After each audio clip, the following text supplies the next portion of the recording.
I mean, part of it is what you're signing up for by doing something for other people's enjoyment. You're deciding to be sort of a public spectacle, so you have to be prepared for it to some degree. Like to publicly justify your existence over and over. Fair, but I mean, you're putting yourself in a position for people to ask you questions. Hello, I am Kay Anderson, and you are listening to Lost Spaces, a podcast that mourns the death of queer nightlife. Every episode, I talk to a different person about a venue from their past, the memories they created there, and the people that they used to know. Diana Fire is Portland's Daddy Bear drag queen and is best known as a contestant in season 2 of Camp Wannakiki. She first cut her teeth in drag bar Embers Avenue, which she performed at for the last few years of its existence, right up until late 2017. We caught up to discuss bachelorette parties, stinky basements, and no, that isn't a euphemism, and the confusing world of drag families. My head still hurts from that conversation.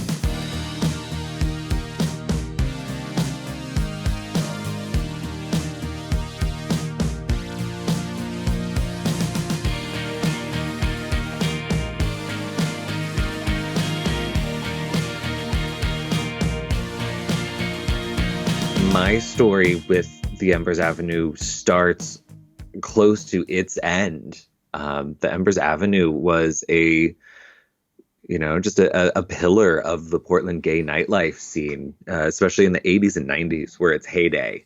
It was the place to go. It was, lines around the block, Mm. every weekend. They had an upstairs, giant dance floor. There was a back bar that has a large stage and performance area, and then the front bar, which is kind of more the sit down, almost like country, saloon vibe, if you will, where the video poker is and stuff like that. So yeah, it was just massive, and it was definitely an epicenter of gay nightlife. All before I got there. One of its big claims to fame was that it had drag shows every night, Wednesday through Saturday. So it's sort of, almost any night of the week that you're in the mood to go, pop into a drag show, they Mm. have one going on. So it was definitely a place where a lot of performers got their start, where they got their experience. There were a lot of people who sort of rose to their local celebrity status, through their time there. So, it Ah, played an important role in a lot of queer people's lives. yeah. And so I'm learning a lot about geography through this series and a lot about communities and cities and sizes. Um, Portland has a reputation, shall we say, for being a bit, oh, I was going to say hippy dippy. I think that's actually the preferred nomenclature. Yeah. It's not a huge city, so like 700,000 people. I'm just looking at Wikipedia. I don't Uh, actually know that. What is it like? What is it really like? Like, does it live up to that stereotype or? yeah, I mean, for the most part, Portland is definitely a small city. Um, I've lived in Seattle and Austin, Mhm. and both of those are very big in different ways. So coming back to Portland after that really helped put it, kind of put the perspective in place. Portland's downtown is very small. A lot of the nightlife is actually spread all throughout the city, Mhm. because Portland is very, it's small. Portland's downtown footprint is just physically very small. So much of that nightlife gets spread all around the city. And because of it, there's a fairly small community as well, but it's broken up into all these, sort of sub segments, if you will. Mm. So it's the community is bigger than I expected it to be for how small Portland physically is. Mhm. And so, what kind of competition did Embers Bar have? Like, how many queer spaces are there in Portland? Oh, that number sadly is rapidly declining. At this point, we probably have four or so venues that are sort of Okay. specifically LGBTQ. Yeah. Um, back in the day, I know Stark Street downtown used to be just where all the gay bars were. It was our mini Castro district Hmm. uh, type of a thing. So there used to be several, dozens of gay bars, and a lot of them downtown located. Just over time, so many have shut down, so many have spread out into other areas. And yeah, it's dwindled down. By the time I was at Embers as a performer, there were probably six or seven other gay bars in town. And now we're down to about half of that. Ah, okay. And that's in a period of how many years? That has been in just the past, what, 4 years now? Oh, wow. Yeah, Yeah, that's quite huge. yeah. Um, and so let's find out a bit more about you then. So you mentioned before that you came back to Portland. Does that mean you're from Portland? So I'm from, for people who aren't from here, yes, more or less. I grew up about an hour and a half south of Portland. Okay. And so you've lived in Austin and you've lived in Seattle. What made you come back to Portland? Um, I was at a point in my life where I was ready, for some change. Just got dumped. My life that I had sort of expected to build in Texas, wasn't coming together the way I'd planned, and I came back to Oregon to visit.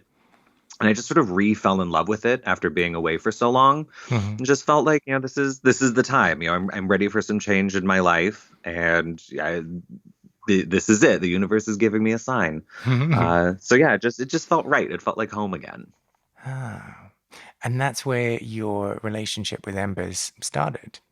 Yes, indeed. So yeah, I had been performing for a little while in Austin. I was still a very new performer. Um, Toward the tail end of my time there. So I moved to Portland and took the opportunity to, rebrand myself and get my foot in the door in the community. So I started going to shows in drag, and tipping the performers and introducing myself. And that's how I ended up getting connected with one of the hosts at Embers. I think she was hosting Thursday nights at the time, Honeybee Hart. And she was the one that gave me my first opportunity, and everything took off from there. So let's talk about. So was your first gig then at Embers? Yes, yes, it was. Ah, and what was the performance? Oh, what did I do? I want to say I probably did.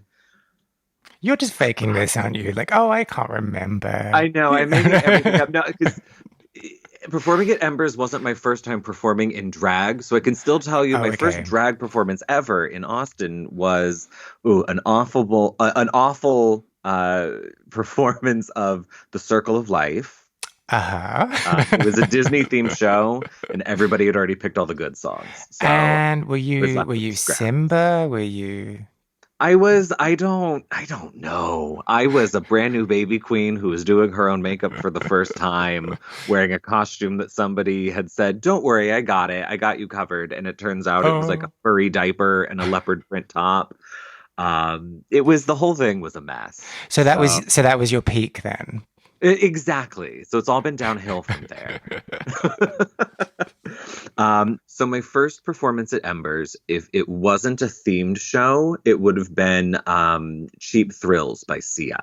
Ah. I can almost guarantee that was in the mix. The format at Embers was we did 5 to 6 sets a night. So, my first performance there was a bit of a marathon. I did probably 6 numbers that night. So it's hard to remember exactly Oh which ones I wow. did. Wow. And I'm kind of fascinated by the drag culture in America. Um because like tipping, I mean, like tipping is really not that common in the UK, and you Yes. definitely wouldn't tip a drag queen. Like the drag queen would just perform and then get off the stage. Um, Yeah. I how? learned that actually at the Austin International Drag Festival. I hosted a few sections of performance slots, and any performer that was from the UK, we had to give instructions to the audience that somebody would go around and collect tips because they didn't plan their number to incorporate any moments to take money because that doesn't happen. Yeah. Because, like, I mean, that was what I was going to ask. So, like, how, like, practically, when you are choreographing a number or like planning, like, what you're going to do, like, half of the song is given up to walking around and, like, Uh-huh. trying not to be manhandled. Correct. So, how do you, how do you plan?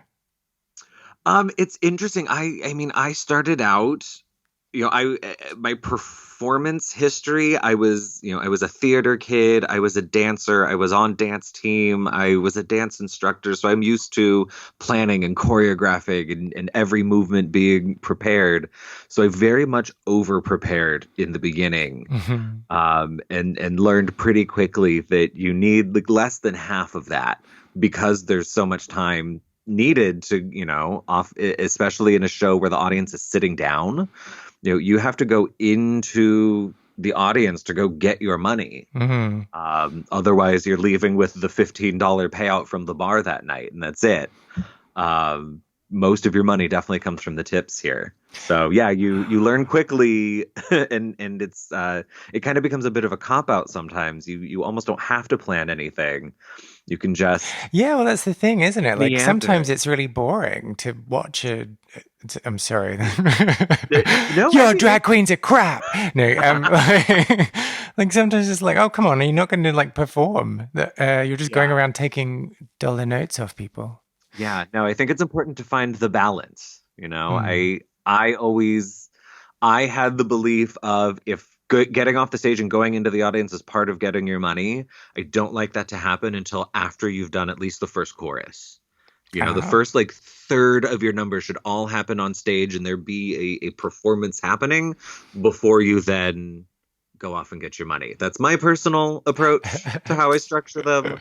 Everybody has their opinions. Art is subjective. That is just Yeah, me. no, we can learn a lot here. And so, what are your tips for encouraging tips? Um, be engaging. A lot of the audience is there prepared to give money. And they'll throw up a dollar bill when you get near them. But if you're doing something where you are actually catching their attention and making them look up from the conversation they're having, put down their phone as they're replying to a text message, if you can get that, moment of attention out of them, they're gonna tip you more than just that $1 as you walk by. So you don't just try to look menacing and intimidate them. It's one approach, and for some queens it works. Uh-huh. Uh-huh. I tend to have to rely on humor or intense drama. It has to be one or the other. And that Okay. pendulum has to swing pretty hard.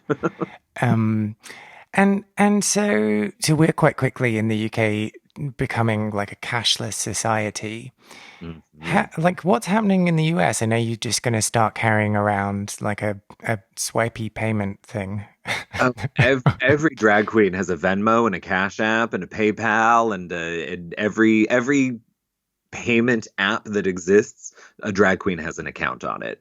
So sharing our Venmo handles and our Cash App handles is becoming increasingly common at shows. And especially with the new, social distancing new normal that we all live in, these virtual shows are becoming very common. So it's becoming a lot easier to share the your payment Yeah. account information. Yeah. But that's super interesting. That just change in that whole culture. Yeah, it, Cause, it changed wildly and abruptly. well, that, yeah. But just like, I'm sorry, I'm getting like stuck on this and asking lots of questions. Do people carry notes in the US? Is that Um, common? if you're not in day-to-day life anymore, if you are going to a drag show, most people will go get out money and then the bartender will give you change so you're not having to tip, $20 bills. Ah, Yeah, so that's still common at a drag show. But hmm. otherwise, no, if it weren't for drag, I would never have cash on me. And no one ever throws coins at you. Thankfully, no. Ah. That's only for the really bad shows. Well, like I've always got coins. I just never have notes. So I don't know what I would do. I remember, yeah, when my friends and I went on a road trip in the US, and it was like down the East Coast, Mhm. like half of the East Coast. So I think we started in Myrtle Beach and then ended up in the Keys, and we went to some really bad drag shows. And like so the first thing was I was just like, I don't really understand this tipping culture. Like, what am I supposed to do? And then the second thing was like, but you're also not very entertaining. See, there's mutual disappointment then. Yeah. It's like, oh, I'm gonna give you this pound because I don't. Oh, this dollar, sorry, because I don't want to be like shamed by the audience. But like, Yeah. this isn't good. Yeah. Yeah, that is it's a difficult balancing act these days, but we all have to start somewhere. Yes, that's right. Yeah, and I mean it's just that in between bit. Like, so if you were like absolutely terrible, I am all for it. Like, I am just like, I am there, I'm down. And if you're great, then yeah, same thing. But if you're like in between and it's kind of like it's all right, and that's when it gets a bit, yeah. And yeah, I think that's the toughest area for a lot of performers to get out of, to get the basics Mm, down and kind of stumble through them. It's very intriguing. We're watching you develop. But yeah, then it's easy to get stuck in that middle part because the actual performance and being engaging and drawing that attention, um, it doesn't come naturally for everybody. And that's, I think, an important part in getting over that stage. mm. And that's just something where I think experience comes in handy. And to tie this all back to Embers, Ooh, because I'm probably um, not going to. yeah, but see, I'm good at this. Embers was that for a lot of people. When they're doing drag shows, what, Wednesday, Thursday, Friday, Saturday, so at least 4 nights a week. Was it 5 nights? There might have been a Sunday show too. It's been Well, that closed makes for a while sense. now. Yeah. But when you're doing shows multiple, I ended up on cast 2 nights a week, and you're doing 5 to 6 numbers a show. So you're doing 10 to 12 numbers Oof. every single week. You get a lot of experience really, really, really, really, really quickly. Mm. Uh, and that's super helpful in getting that growth and getting through. I got through a lot of my awkward, baby deer trying to figure out how to walk on their legs Mm. phase out of my system, during my early time at Embers. So, and do you have a preference about where you go in the night? I am as like a performer, I either like to go first because then there's no one that's come before me and there's nothing to compare me to, or after someone who's terrible. And it's so hard when you're doing an out of town show and you don't know any of the other performers. So you're Mm. like, what am I going to go after? It's I like to go somewhere in the middle, and I like to go after. This might sound bad. I like to go after one of those like middle of the pack performers. Mm. Because if a performer's too bad, the audience can disengage. That's when they're gonna go Ah, smoke a cigarette, go to the bathroom, get another drink. So they might be gone so long that they miss your number if you're next. If you that's have a one of very the good the point. middle of the road performers, we're probably not breaking away. We're probably hanging out, but the expectations are just kind of hanging out. So at that point, when you can come out with something super entertaining, super impactful, super dramatic, whatever that is, I feel like you have them right where you want them. Hmm. Well, I'm glad that I'm not the only person who enjoys when other people on the same bill as you are not amazing. You have to have some variety. Oh, you call it variety. I Uh, it's I call it being diplomatic. yeah, I haven't quite learned that in all my time. When when the things you say affect your ability to get booked, you learn how to choose your words wisely. Oh, no one's gonna listen to this and be like, "That's it, you're on my shit list." Um, You'd be surprised. oh, really? You'd be Really? surprised. Well, this is just tempting me to ask questions about Oh, how yes. bitchy people are, and that's gonna get you in even more trouble. Possibly. So I guess that's a small town thing then. I always wonder because, I only know the communities that I have direct experience with. Mm. But yeah, there's definitely a certain degree of, everybody knows what everyone else is doing. So whether people are saying it or not, everybody has their opinions of what everyone else is doing. Mm. And some people are more forthcoming with those opinions than others. Yeah. But is it like in terms of the drag scene, is it really cliquey then? I mean, that's a bit of a naive question, isn't it? Yeah, I mean, yeah. Going back to the fact that we have so many sub communities within the LGBTQ umbrella, um, there's not a ton of being in multiple groups. You can sort of outline the different shows that happen in town and the different venues that they're at. They're typically the same groups of performers that are usually booked in those shows. And you get a few of us that will hop in between a Mhm. few here and there. But for the most part, a lot of the sort of sub segments of the community tend to stick together, work together, and foster those smaller community groups that they've built. Mm. So yes, clicky. Yeah, that was really diplomatic. Yeah. See, Mm. I told you I'm good at that. Damn. If you were here in person, I could give you a drink. Ugh. I've just no way of overcoming this. Um, and so, okay, so your first night was a trial by fire as a performer there. What, um, what, if anything, do you remember about What do I remember? I drank so much. I remember drinking a lot. No, I mean, I remember us being, sort of, speaking of cliques, I remember us sort of being our own, little ragtag family. Um, Embers definitely had its, heyday of being the place that everybody went. It was sort of more in dive bar status by the time I got there. And that was part of what I felt gave it a lot of its charm. And I feel like it was representative of, those of us that performed there. A lot of us were still, cutting our teeth, getting our experience, making our names for ourselves. And, we all supported each other. Some nights, you'd get a Saturday night where it would turn into, standing room only. Other nights you'd be performing on a Wednesday or Thursday and, we're all passing the same dollar bill around to each other. that? But we were always having the same amount of fun and we were always, giving each other the same amount of support no matter what. So I definitely remember that. I also remember how bad the basement smelled. Oh, oh, I mean, I'm going to go back to your original point, but what did it smell of?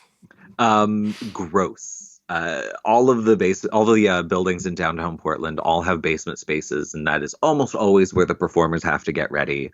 Um, and just the Embers basement was particularly unfortunate in its stench.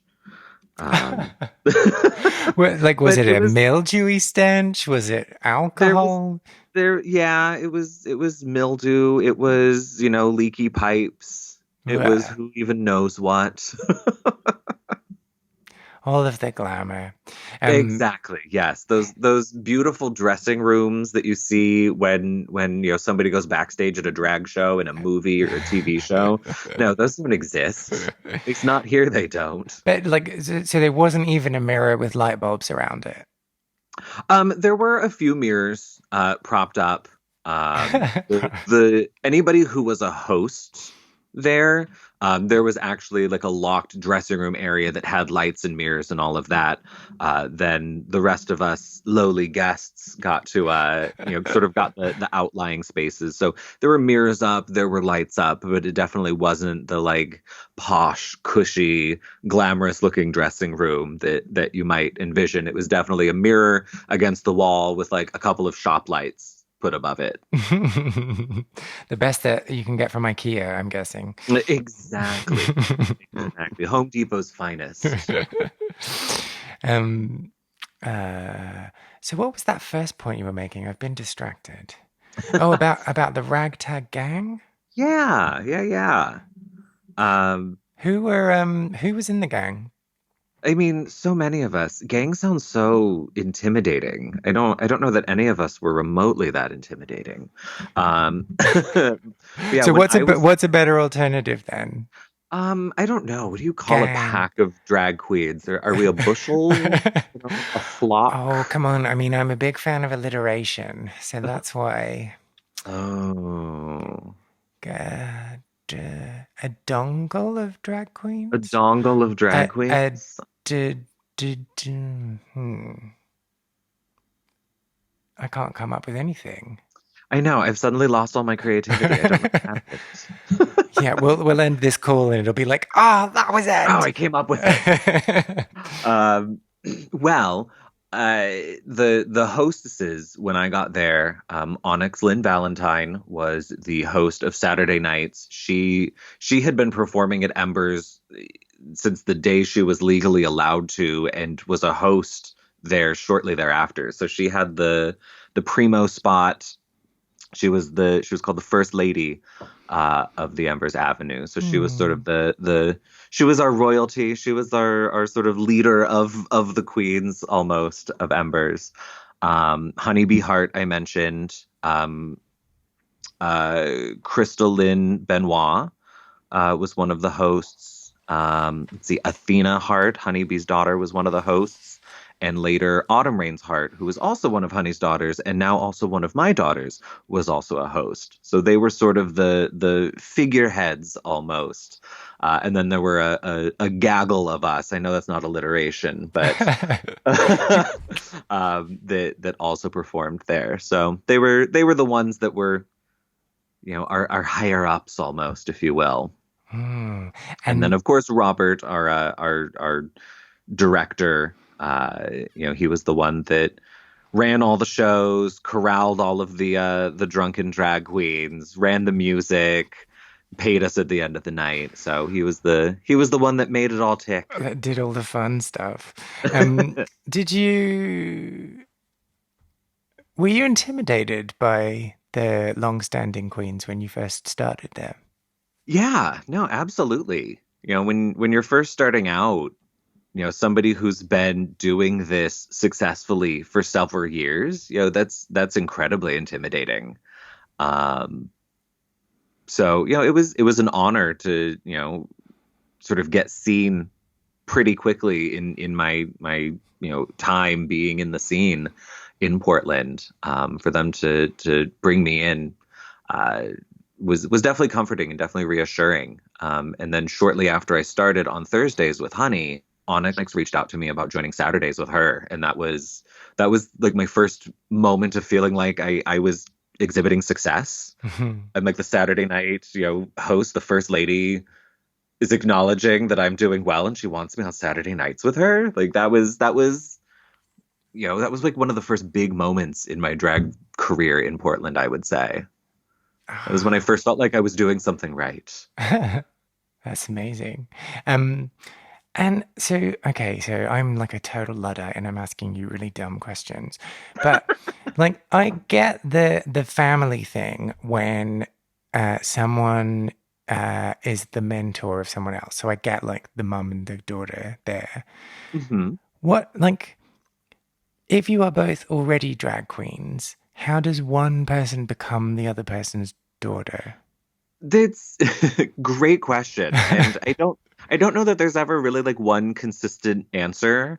So many of us are just, queer family regardless. So sometimes these titles are just sort of arbitrarily put on, an existing relationship. Um, in the case of Autumn, for example, she was Honeybee's daughter in that Honeybee, probably taught her a lot of her early stuff. she Hmm. was she was there in the beginning. I came in very late in the game, And you were like, but I'm gonna have you. it's my turn. Actually, no. Honeybee was making jokes about not wanting Autumn anymore, and Autumn decided that she was just going to be mine. So she actually sort of adopted me. Um, But in all that time that you spend, a 5 set long show is pretty long. We were there for several hours, multiple nights a week together. So you spend a lot of time talking, getting to know each other, and I ended up giving a lot of advice when warranted. Poking fun at each other. So yeah, we just sort of established a relationship, and she decided to call me. She actually calls me dad most of the time. Um, so yeah, it's a That lot of has to those be things kind of confusing. become organic. They're not necessarily the traditional. I'm taking you under my wing and teaching you how to be a drag queen. Um, but So it's something more about the dynamic that you have. yeah, Yeah. yeah. Yep, I know a lot of people that have, drag aunts and uncles and I have dozens of performers that I would call sis or sibling. So yeah, it's, we're all a big, interwoven queer family. How, okay, I might just have to accept. So okay, so I'm on the right page with you with this mum thing, but the aunt thing, what? Um, I Yeah, I mean, might just have to accept this. It's fine. It's like exactly. Yeah, it's not there's for no me. clear. There's no clear, Honeybee calls me her sister among several others. So if one of those other queens has a child, that child, you know, could call Oh me yeah. an aunt without there being any direct relation. Or it could be, you're someone I look up to and hang out with, but you don't, directly mentor me and you're not, letting me use your last name. There, Oh, letting yeah. me use like do you have is there a do you have like a ceremony or something?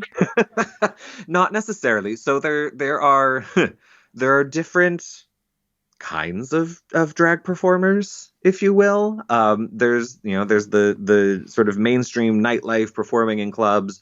There's also the charity side, Hmm. and so there's the imperial court system. What? Oh, you haven't heard about this? No, what? The imperial court system started in San Francisco, back in the 70s, I think. Ugh, I'm gonna get crucified for not for not recalling all of my Let's court pretend history. that the signal glitched back in there. Exactly, right? Yeah, there you go. Perfect. Editing. But yeah, the imperial court system's been around for several decades. There are chapters in cities all around North America. Um, and they have coronations. They elect emperors and empresses. Every year they all have their coronations at different times. You have line members that all have different titles. And the point of the court is to use drag and performance to raise money for local charities, typically local LGBTQ charities, Mhm. in most cases.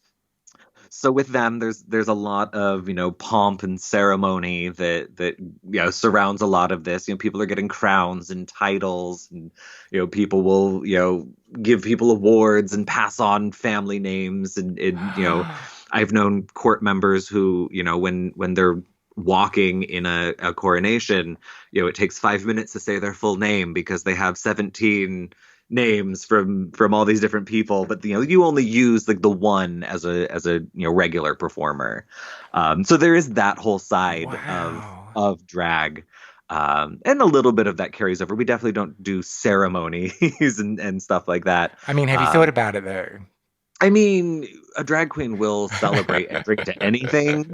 So I suppose we do ceremonies in our own way. Usually the ceremony is just a Facebook post that says like, I'm so excited to say that so and so is now, a fire. In a Uh, relationship with. kind of. It's kind of that. So yeah. So autumn is technically autumn rain's heart fire.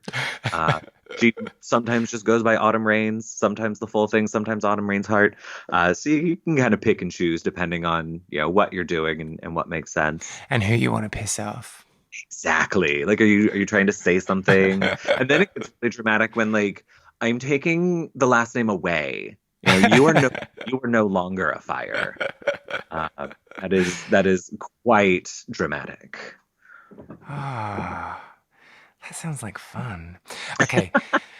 Did you like was so I'm assuming that you didn't start out with a mother?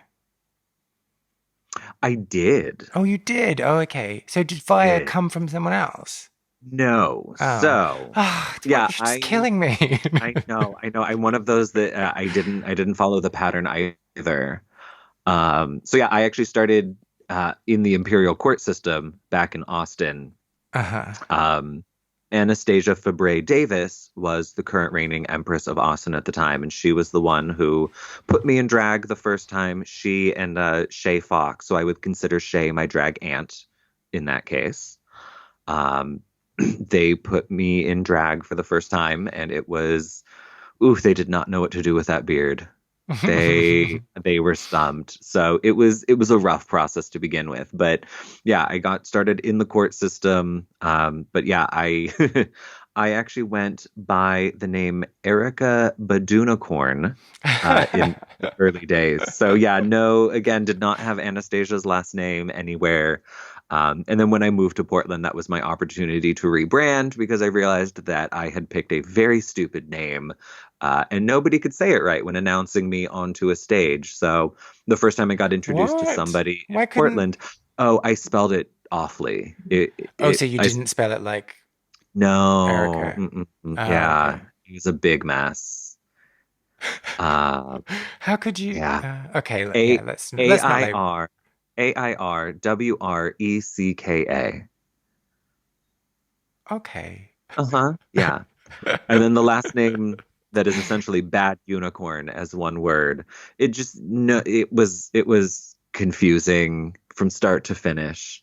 So the first time somebody But a tried to good introduce me lesson. in Portland, I cut them off and said, "Hi, Diana Fire, nice to meet you." Yeah, I saw the opportunity and I seized it.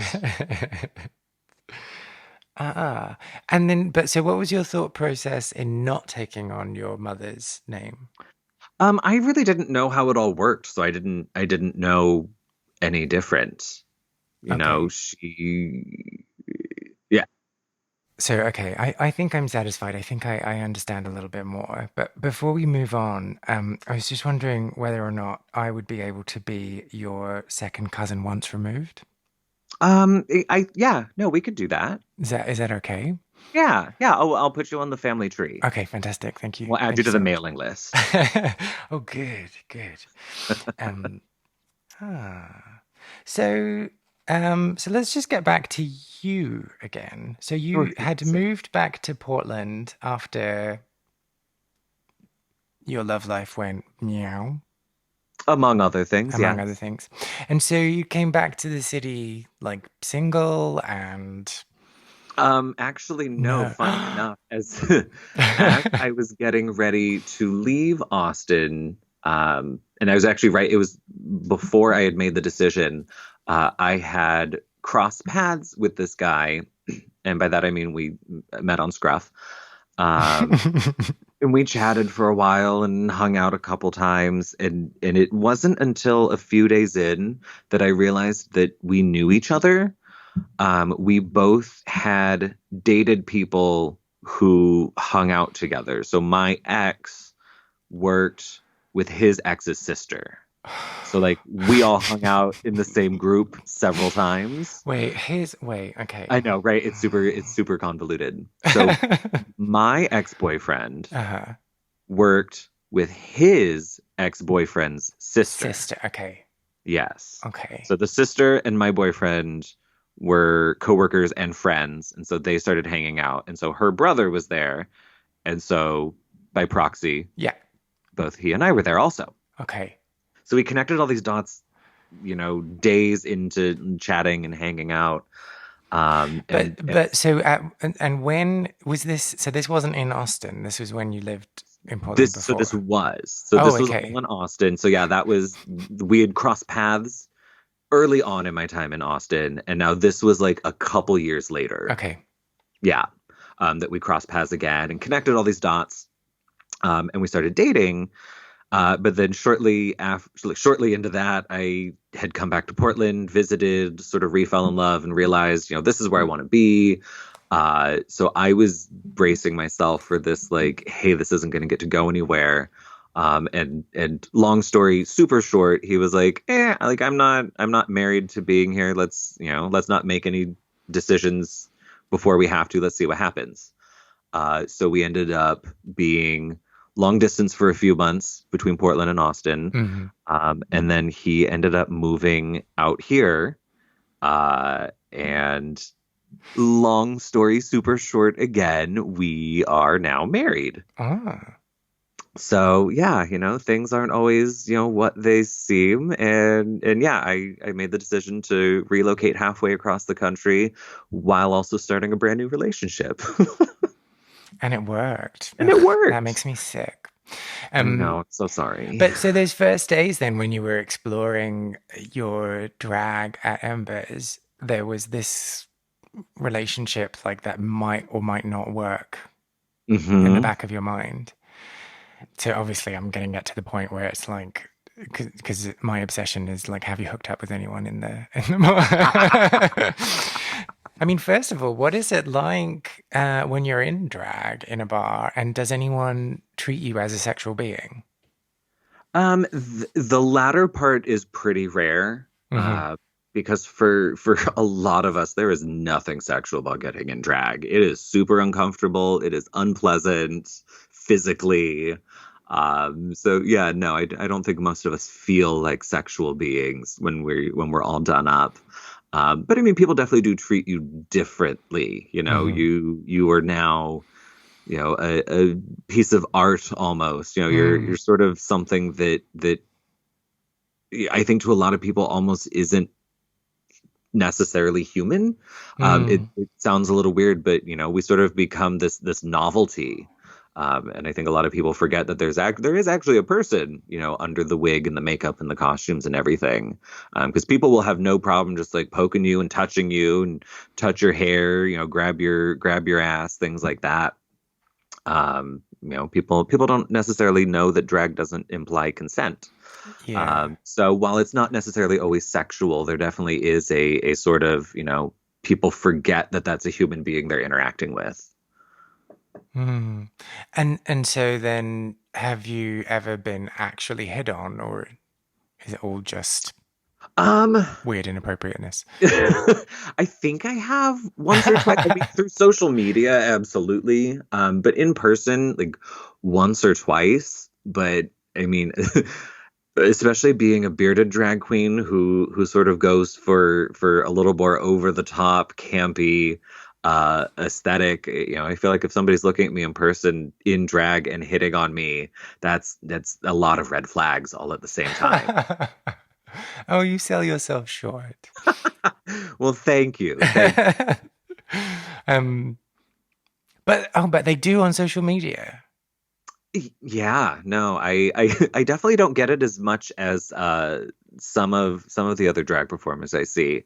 I have yet to get an unsolicited dick pic, believe it or not.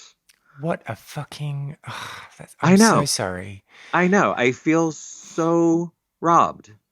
I feel so robbed. Maybe we can like wish it into the world. This is me putting it out there. And to will it. Yeah. And I'm down for it as well if anyone's listening. And Sharing is caring. um, uh, oh, okay. And so this is something that I guess I have not really considered in much depth. Is that like obviously I know that when you're there as a performer, you're working, but I guess I'd always considered it as a bit more of a blend of half hanging out, like half flirting, half meeting new Yeah. people, um, uh, and half looking for someone to go home with, as well as performing. But it sounds like that's not how you It, approached it. yeah, I think, it's different for everybody. I know some performers who, when I am, at the club, I am in drag, I am in the zone, I am getting ready for my next number. Like, don't talk to me, don't interact with me. I need to make sure like I'm ready to go. What are the words Um, to the circle of life? So I've met some of those performers, and yeah, then there are others where I'm here to socialize and like, oh hey, it's my turn to go on stage. Be right back. So I'm not as intense about my performances as others might be. So yeah, I like to think that I fall somewhere in the middle there. But I definitely cherish the end of the show when I get to take everything off. When everyone's like, hey, now we're going to go over to this club and keep hanging out. I'm like, my testicles are pushing against my butthole. I really don't want to stay in this longer. You fucking idiots. What are you doing? Exactly. Oh, I really don't want to be that person that asks about the testicles thing, but now you've brought it up. But everybody does. It's fun. No, let's not. I'm just Okay. I'll Google that. Like I don't There need we to go. I don't need to bore you about that. But the one thing I do want to ask, and it struck me that for a really long time, people would ask me my coming out story. And that's not really happened for me in the last like 5 or 10 years. And I don't know whether it's because everyone assumes that like I've forgotten because it was so long ago, or because like society's just moved on and no one really cares about that and it's not that interesting. But for you, like, has that question been replaced with when was your first time in drag? Oh yeah. When somebody learns, especially when somebody knows me not Yeah. as a drag performer first, Uh-huh. when they learn that fact about me later, it's opening floodgates every time. Yeah, absolutely. How did you get started? Why do you do drag? It's a laundry list of questions. And do you prefer just not to bring it up, or are you quite open? I mean, I'm pretty open. It depends on context. Mm. I work in corporate sales, so I'm not running around sharing that information with a lot of my coworkers necessarily. And I'm not Think of the merchandise sales, though. I mean, I do have a number of coworkers who have purchased my merchandise and worn them to work events. So that is a very real thing that happens. So yeah, it depends on the audience. Mm, mm, hmm. Interesting. So, I'm aware that I have taken this conversation in lots of places that are nowhere near Embers, so I apologize for that. We said we wanted it to be a conversation. Let's get back to the stinky basement. Let's Oh get yeah. back to the front bar and the back bar. Mhm. And let's get back to performances. What's your most memorable performance? Oh, my most memorable performance, I think, would probably be the night Embers closed. Ah. Yeah. So before we get to that story then, how did you react when you heard that it closed? Oh, it was devastating. Um, Embers was owned by two people, and one of them had, I believe it was a stroke, Ah. and ended up hospitalized, and that was sort of the beginning of the end. Just financially, there wasn't any way to keep the bar going. Um, so we ended up writing it out as long as we could and had Ember's last dance at the end of that year. Oh, wow. Yeah. Oh, that's heavy. And so then this final performance, tell me about it. So it was very interesting, this bar that while I had been there had sort of, taken on this dive bar type role. All of a sudden, as everybody learned that it was going to be disappearing, from the community, in the way that we know it, everybody who had ever had an experience, a memory tied to that place showed up that night. It was lines around the block all night long, got to the point of, maximum capacity, one in, one out, super crowded, and just the energy. It was this weird mix of melancholy and celebratory at the same time.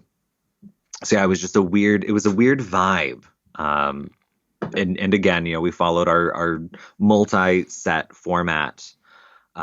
So I did a performance to The Greatest by Sia, and I was one of the last people to perform because the night had to end at midnight that night, I believe. Or did we write it out to last call? I don't remember. It was either midnight or 2 a.m. And so the format of the show was once we got to, 4 minutes prior to that point, we would stop wherever we were in the set list, and Onyx, the first lady, was going to do the final performance. So I ended up being the last number right before her. So yeah, just the whole thing was, the energy, that getting to be sort of the last guest to perform there, or the last cast member. Yeah, it was quite an experience. And do you remember the days following that night? Vaguely. I mean, there was a lot of hangover. That was most of it. Um, but it was, I remember just being so somber, packing up at the end of that night, spending our last minutes in that stinky basement, kind of saying our goodbyes to the space, and kind of to each other as well, because for a lot of us, that was when we saw each other.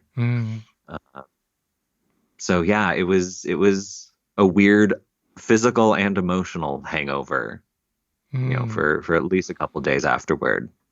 And what do you think Portland has lost since it lost Embers?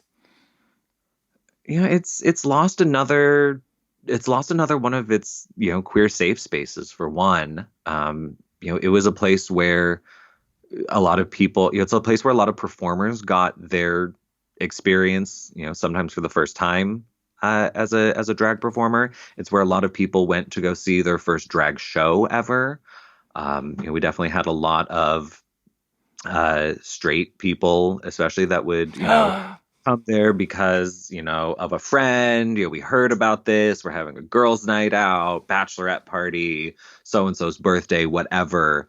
And so there were a lot of people who, we were their first taste of gay culture, or their first drag show ever. And being located in a great place downtown, it was easy for that foot traffic. And I don't know, there's just that sort of community pillar, if you will, that's missing. So you've just brought up bachelorette parties, and I'm going to ask a few questions about that. So there are some people who are very like, ugh, they should not be in these spaces. They are kind of, I want to say, like the sacred space. They're diluting the sacred space. And then there's some people who are a bit more like, oh well, like they're bringing in money and they're bringing in, and we should be welcoming everyone. Where do you fall on that spectrum? There are two sides of the coin. And I can make arguments for both. I feel like ultimately, coming to a drag show, especially if it is in, a place that is specifically a gay bar or an LGBTQ space, you're welcome there, and I feel like you should feel welcome there. Drag should be accessible to everybody, and that's one thing that I like, that it's getting some more mainstream visibility, and it's being a little more normalized, and more audiences are feeling. Feeling comfortable and empowered to come to them. I think that's great. I think it's just important, bachelorette party or otherwise, if it's not your space, that, you're respectful of it. This, you are coming for a good time, and, drag performers are there to put on a show. So that right there, like that's a great combination. You're there for a party, so make sure you're prepared to tip. Make sure you're going to be respectful. Drag is not, like I said earlier, drag is not consent. So do not touch somebody's hair. Don't touch their breast. Don't touch their ass. Any of that. Especially drag isn't just cis men in makeup. That might be a cis woman. That might be a trans woman. That and I mean, regardless of who they are and whether you're touching their flesh or not, you didn't ask permission. So it's just some And of some of those those breastplates are basics. expensive as well. Exactly. Yeah. And anybody who's had implants, those are even more expensive, Yeah, yeah. or grown them themselves, or some combination thereof. Um, so yeah, just knowing that there are boundaries, and just being a respectful person. Make sure you tip the performer, give them a compliment. Don't take up all of their time, though. Don't try to get on the stage. Don't try to make the night about you. If there's a point in the show where they're doing the whole, is anybody celebrating anything? Great. That 5 minutes can be about you, and then go back to your seat. Don't try to steal the spotlight, things like that. I have watched bachelorette parties get kicked out because somebody got drunk and got carried away and would not listen to the instructions being given to them by the host of the show. Okay. So I was just about to say that you're giving me a bit of a pageant queen answer here again. I want the examples of stories of it going all terribly wrong and what We happened. could do that. Yeah, so Yes. let's throw some bachelorettes under the bus. Come on. Yeah. I mean, luckily I don't know any of their names, so I can't throw them under the bus too much directly. Mindy, it was Mindy, wasn't It it? was Mindy, that bitch. Hate her. But yeah, no, there was one night where I the host was getting the crowd engaged and having people get excited, and she was going over the rules about make sure you tip, blah blah blah, make lots of noise, and one of the rules was don't get on the stage unless you are specifically asked to. And then she, thinking she was going to be cute, went and got up on the stage. This bachelorette. Mm-hmm. I think it was one of the girls in her party. I don't think it was the bachelorette herself. And the queen was like, nope, get off the stage. And she decided to try to play this like cute, pouty, like cross her arms, like stomp her feet. And the drag queen was polite enough to give her twice. And at that point, she was like, security, this one's got to go. And so that whole party got ruined real quickly because one person decided they were going to try to be cute and make the show about them and not follow the rules. I feel like you've got a better story in you than that. Actually, like as far as the bachelorettes go, I have lucked out. The bachelorette parties that I have been present for the most part, have been pretty respectful. Oh. I have had drunken gay twinks get on the stage in the middle of people's performances. Okay, let's talk about that. Yes. Oh, yes. So that happened at the show that I hosted once. Someone had brought this guy that I think they were dating or hooking up or whatever their title was, and yeah, this little twink got super, super trashed, and in the middle of someone's number, just got on stage, essentially pushed the queen out of the way, and just took over. Yeah, so that was fun. Did he do a good job? No, he was so drunk and not a performer. It wasn't. It was all bad. Everything was bad. And so, yeah, we had to stop the show and get security. And it's like he's on the stage, so we can't not watch it all go down. So we have to call security and have them taken outside. And I'm pretty sure they were dating. They are hooking up with like one of the performers that night. So they're having to like deal with this person they brought causing this problem. But like they're also still in this show that's still going on.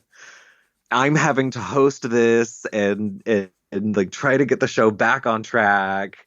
It was just awkward and uncomfortable and messy. And honestly, that's I feel like the embodiment of drag. Awkward, uncomfortable, messy. Awkward, uncomfortable, messy. Yeah. Sounds good to me. Yeah. Did you ever go to Embers Avenue? Well, if you did, I would love to hear more from you. Tell me your stories and share any photos or anecdotes through social media. You can find me on most every platform under the username KAndersonMusic. And you can also find out more about Diana Fire at www.godianafire.com, and all of her socials follow the same naming convention, Go Diana Fire. Lost Spaces is not only a podcast, but a concept record as well. I've been writing songs about queer venues and the people who used to live their lives there, and will be releasing songs over the coming year. You can hear the first single, Well Groomed Boys, which is also playing underneath my talking right now on all streaming platforms. If you like this episode, I would really appreciate if you subscribe,